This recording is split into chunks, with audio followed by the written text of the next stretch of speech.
Here are the headlines for Friday morning, August 30, 2024. You had one job. Kamala blows pre-taped interview question with Walz right next to her. Kamala Harris failed to deliver a coherent response in a pre-taped CNN interview with Dana Bash, resorting to word salad when asked about her dramatic shift in positions towards moderate policies. Despite being given a softball question, Harris struggled to articulate a clear answer, stating that her values have not changed, but her policies now are different. Her response was met with ridicule on social media, with many labeling her as a chameleon and a fraud. Armed Venezuelan gang members roam Colorado apartment building. Tens of thousands of illegal aliens have invaded the United States southern border under the Biden-Harris administration's watch, with some 42,000 settling in Denver since 2022. The Venezuelan prison gang Tren de Aragua has established itself in the Denver suburb of Aurora, roaming the streets armed with rifles and pistols and transforming parts of the once peaceful metro area into a third world-esque state. Local authorities have acknowledged that components of Tren de Aragua are operating in Aurora, but downplay the extent of their influence. While residents report feeling like they are living in a third world country due to the gang's activity. Aluminum foil, convenient in the kitchen, but is it safe? Exposure to aluminum has raised concerns about its potential impact on the brain, as it is known to accumulate in brain tissue but not fully understood how it gets there. Aluminum is widely recognized as a neurotoxin that can cross the blood-brain barrier and lead to neurodegenerative diseases such as Alzheimer's disease, Parkinson's disease, and multiple sclerosis. While some studies have linked high levels of aluminum to these conditions, others have found no association, and organizations like the Alzheimer's Association and the Centers for Disease Control and Prevention acknowledge uncertainty about the relationship between aluminum exposure and health risks. Research has also suggested that occupational exposure to aluminum may increase the risk of Parkinson's disease, and that minimizing contact with aluminum can be beneficial, especially in vulnerable groups such as children, older adults, and people with kidney issues. Trump warned Zuckerberg and anyone who illegally interferes in an election will be jailed for life. Donald Trump has warned that Mark Zuckerberg will spend the rest of his life in prison if he is found guilty of illegally interfering in the 2024 presidential election. In his upcoming book, Save America, Trump accuses Zuckerberg of undermining him in the last election and claims that Facebook's censorship of the Hunter Biden laptop story may have changed the outcome of the vote. Trump also stated that he is watching Zuckerberg closely ahead of the election in November and warned that anyone else who cheats in the 2024 presidential election will face severe consequences, including life imprisonment. Just in time, they are really ramping up the fear for three different, very frightening diseases. The world is bracing itself for potential outbreaks of three deadly diseases: Eastern equine encephalitis virus, West Nile virus, and monkeypox. The Eastern equine encephalitis virus has been detected in mosquitoes across Massachusetts, Vermont, and New Hampshire, with a confirmed case resulting in death, and has also been found in horses in 8 New York counties. The virus has a high death rate of approximately 30% and can leave survivors with neurologic problems. Meanwhile, scientists are warning that the new monkeypox strain is mutating faster than expected, with the number of cases and deaths continuing to rise, particularly among children under the age of 10, who seem to be more severely affected due to their less developed immune system. Days after Robert F. Kennedy Jr. declares war on big food, Time magazine gaslights readers on junk food. Robert F. Kennedy Jr. recently endorsed former President Donald Trump's Make America Healthy Again agenda, criticizing the ultra-processed food industry's control of the nation's food supply chain.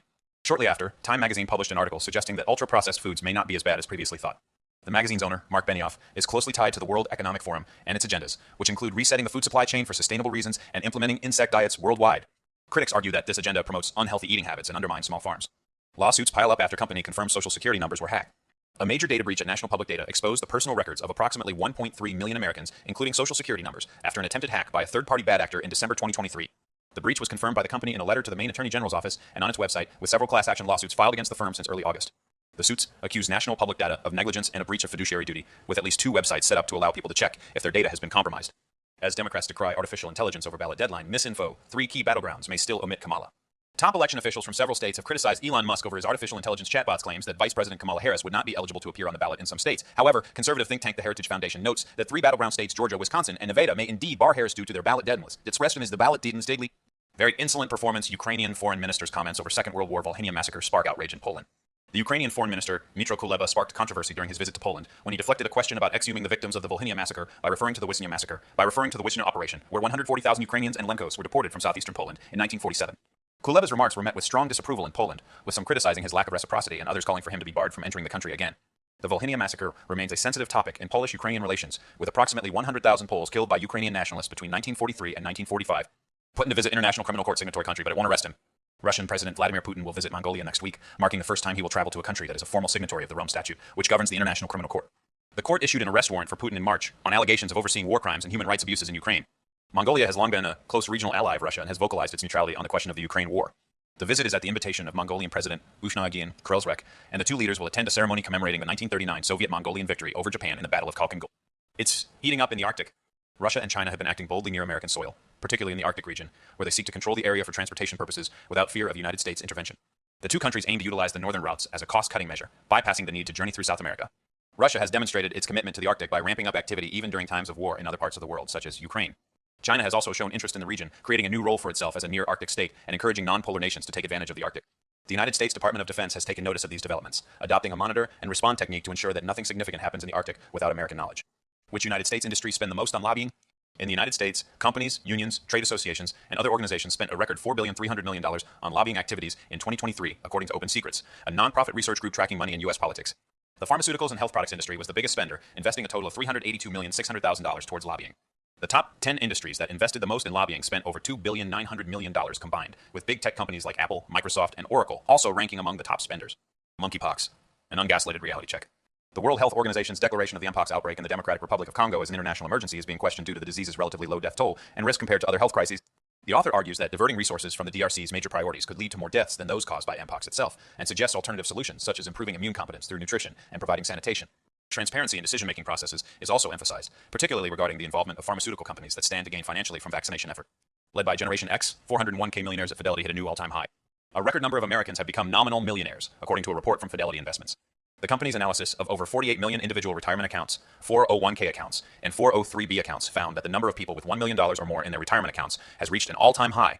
The increase is largely driven by individuals aged 44 to 59, who have increased their contributions to a 5-year high, with total contributions up 30% from last year. Ukraine says its biggest problem is Western concern for escalation. Ukrainian Foreign Minister Dmytro Kuleba stated that the biggest problem Ukraine faces in its war against Russia is Western concern for escalation and provoking Moscow. He expressed frustration that most of Ukraine's partners are afraid to discuss the future of Russia, which hinders strategy building. Kuleba made these comments as Ukraine pushes for long-range strikes inside Russian territory using missiles provided by the United States, a move strongly opposed by Russia. Meanwhile, Poland has expressed support for allowing Ukraine to launch such strikes with North Atlantic Treaty Organization weapons. The La La Land fairy tale of a soft landing. The current everything bubble is destined to pop, and when it does, household wealth held in stocks will plummet to a fraction of its current value.